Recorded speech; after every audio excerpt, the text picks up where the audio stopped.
Blessings and welcome forward to Reason is right here at the Tree of Life, and we're on the road again in my mountain, and we're at the sacred waterfall sharing the vibe and the experience with the ancestors, and we just want to welcome your blessed presence into our humble, sacred river temple. Yeah, this is where a lot of souls have been renewed. A lot of pains have been transmuted into joy. And so we just want to welcome you once again. I want to thank you for joining us for Season 2 and for liking and for subscribing on Sealer Media on YouTube and on Facebook and on Instagram, and for following me, Jerome Sage Butler, on Instagram and also on Facebook.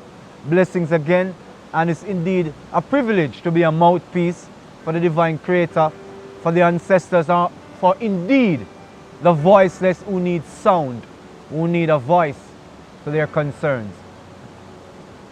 This evening, this moment, this afternoon's offering is about committed relationships. And never in a long time did I ever think I'll be doing a program or even any kind of offering on relationships, because quite frankly I always thought that I wasn't really too good at giving relationship advice. Maybe because I thought I was in too many relationships and never stayed long enough to know the virtue and the value of a true relationship. Certainly one that goes all the way to producing children and a lifelong commitment. So, first of all, as I examine committed relationships, I first of all want to give thanks to all the people who are in committed relationships and who find that it's so difficult sometimes to focus your mind, to focus your attention on a singular collective goal that is good for the entire family, for the relationship. Naturally, we are individuals. Brother Bob, tend to the fire now. Don't let the fire go out. We are individuals in relationships, right? And one of the major issues about being individuals is that even if we're twins, we start out this life alone. We don't come out together. We come out one at a time. And as we enter life as individuals, we find that we have this kind of a self-orienting view of reality, and a kind of a self-orienting view of everything about life, including our choices, our desires, and our outlooks. It's all individual. So when we have to put that into the context now of commitment, remember we're individuals and we want our individual way. When you push up the smaller ones, like you push up the smaller ones, yeah, it works. We all want our individual way. And as such as we want our individual way, it's kind of hard for us to then convert our individual premises, preferences into a collective harmony that is determined by both of you, and then from that will come later on the offspring. Before we can even get to the shared living conditions, let's get to the shared ideals. Now, you might be a very strong Christian-minded young lady, and he might be a very strong Christian-minded young man. And it might seem that this means that it's a recipe for complete success, because you both believe in the Lord, and obviously you both believe that you should be living in some kind of a collective environment that satisfies both of you, your parents, and your community. Unfortunately, how that comes together is very scary in many relationships. Why? Because even though we share, or you share, this collective view of the Almighty, of community, of communal living, each of us have an individual experience of it. And as such, we all want to act from our individual experience because it's what we are most familiar with. We believe we are right, we believe that we are correct, and so is that we believe that we are right and we believe that we are correct. We then act from this belief. And then as the man, well, I think this is the way we should operate within the family, within the religious community, within the spiritual community, within our professional communities. And as such, we have a male dominant, a provider, but also an individual mindscape that is ignoring, leaving out, or taking for granted or marginalizing the feminine view of the relationship, of the life, of the experience. Notice the word commitment hasn't even come into play as yet. Because before the word commitment can become a reality, the individual scapes, thought forms and behaviors has to come into a collective view fashioned by both of you, and depending on how close-knit your family unit and your family structures are, connected to your family and to your religious or your spiritual community. So you have to come out of your individual view of how it is that we're going to live this life, and allow for the both minds to begin to connect and correlate the information. Share the information, no matter how painful, how stupid, how simple, how detached it may seem. If it's coming from you, and if you're going to be a part of that relationship, then it is essential that you should share that information, because it will come to be important. If you are disconnected, if you are detached, it's going to cause your partner to feel a lot of detachment and a lot of disconnection. And here we have to now come to the reality. How do we create the commitment? Well, after starting the conversations on what our preferences based upon our self-orienting lifestyles, we then have to realize now that there's two persons. And we have to listen carefully to what the other person is saying. Because if we do not listen carefully, then we will only take it onto our own understanding, based upon our own experiences, based upon our own knowledge. And we will not get to understand that there is a genuine care, concern that is coming from our partner, that though it may seem fleeting to us or illusionary to us, it is going to create a great disturbance in the relationship. So you got to listen to your partner, and together you got to fashion your commitment. You got to discuss, and do not just let the one who is materially strong determine all the choices, and don't let the one who is intellectually strong determine all the choices. So there are many women who are materially stronger than the male. Do not just make the decisions because it is your bottom line, because yours become ours, it becomes us, it becomes we. And for the males who are not just the breadwinner, but are economically well off, much more so than the women, do not let the money make you determine that this is how reality should be, just because you are the one who has the means. And there is another power dynamic in relationship that has to do with the intellectual power, or the power of popularity, or the power of attraction, or the power of opportunities, or even the power of abilities. You got to be dynamic to allow for there to be some kind of equilibrium and a dynamic commitment based upon both your experience. Listen to the other person, hear them out, even though the answers might not be as simple as a conversation. Listen to your partner, hear them out, even though your mentals cannot necessarily always put itself around the configurations of the conversations you're having, though it is that sometimes the experiences are out of sync with your experiences. Listen to your partner. Give them that moment within your hearing, within your mentality, within your space, so that their concerns can be yours too, and that restitution and resolution can be for the commitment and the committed, i.e. us, we, and to our offsprings, and to our generations, and to our family and community environments. Such commitments that are born in both of us, creating that reality, is one that is lasting. The masculine and the feminine energy united in providence, united in practice, united in commitment. Desire together your reality. Design together your reality.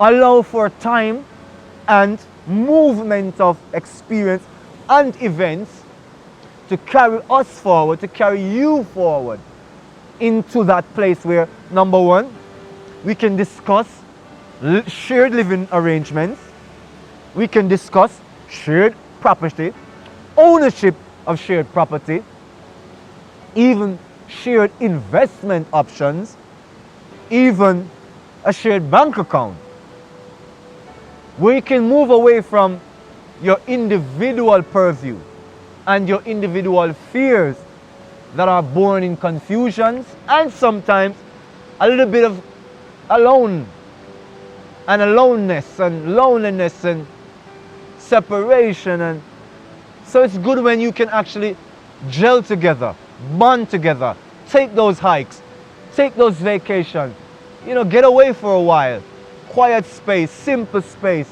out of town, out of the city. Do things that causes the relationship to bond. Do things that causes your harmony to grow. Do things that causes collectively your spirits to unite. That you can share pains, share disappointments, share frustrations. And alas, you can share the successes.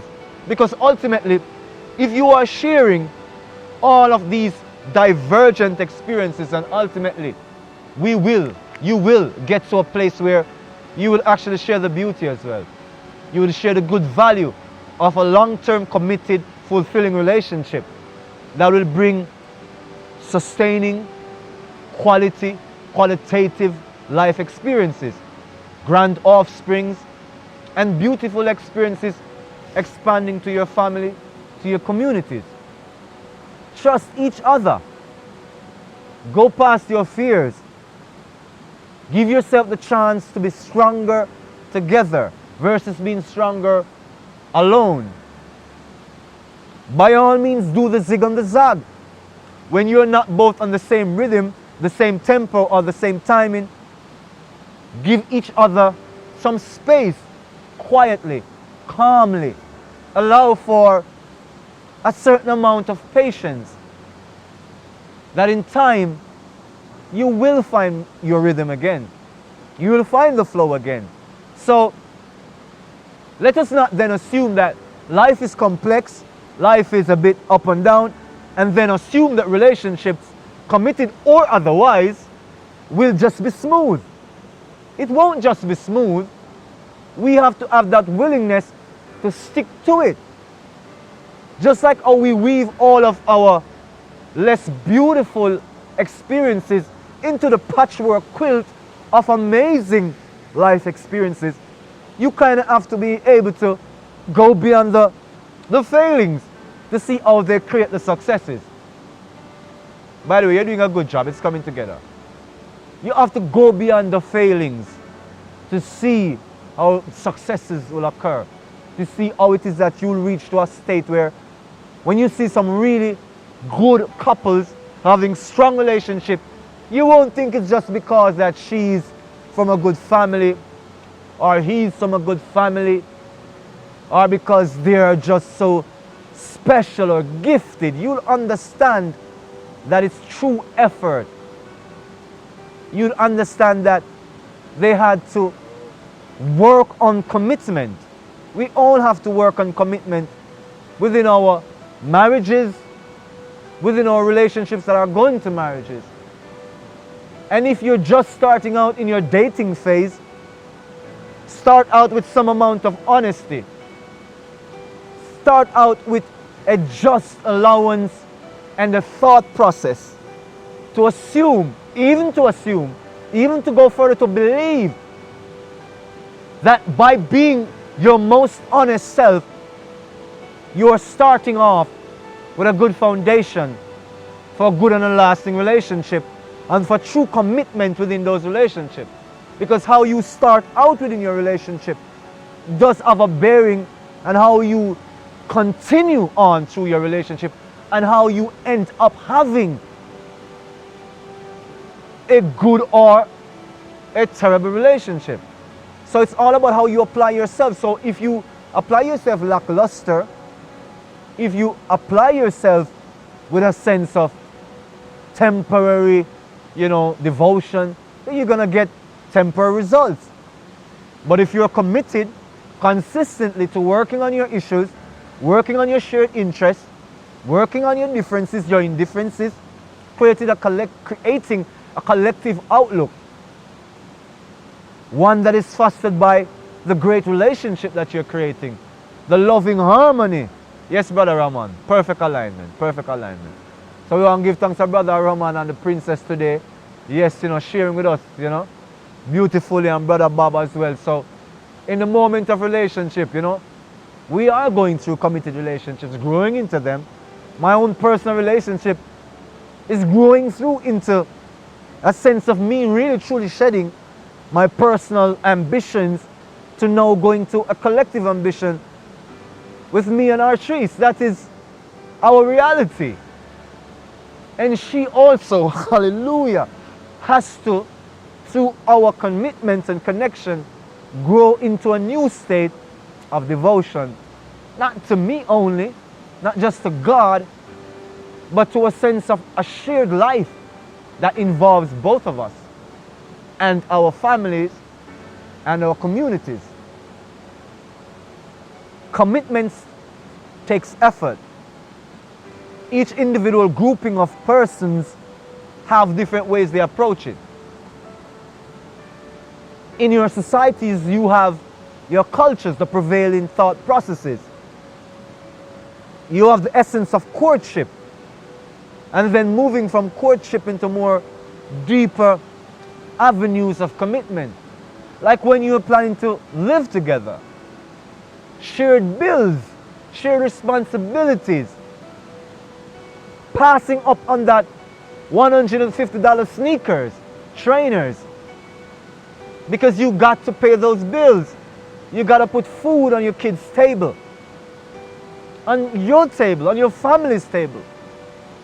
Now when you have to move past the personal gratification, the personal feeling of ambitions to a family, a communal sense of ambition and fulfillment.